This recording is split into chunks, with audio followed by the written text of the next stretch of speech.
My dear future wife, I have a deal with you. మన ఇద్దరికి పెళ్లి కావాలి. ఒక పాపో బాబో కనాలి.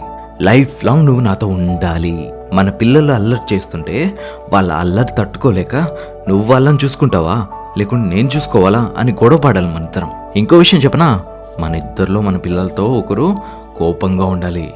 అది నువ్వైనా సరే నేనైనా సరే. ఎందుకంటే ఇప్పటి నుంచి ముదిగారం చేస్తే పిల్లలు పెద్దయ్యాక మాట వింటారా చెప్పు. అందుకే నువ్వైనా కోపంగా ఉంటావా లేదా నేను కోపంగా ఉండమంటావా చెప్పు. Decision is yours. ఓకే, పెద్దయ్యాక నిజంగానే వాళ్ళు మాట వింటారా? మన ఇద్దరం ఇంతగా ప్రేమ చూపిస్తే ఆలోచించి ఒకసారి. పాయింటే కదా.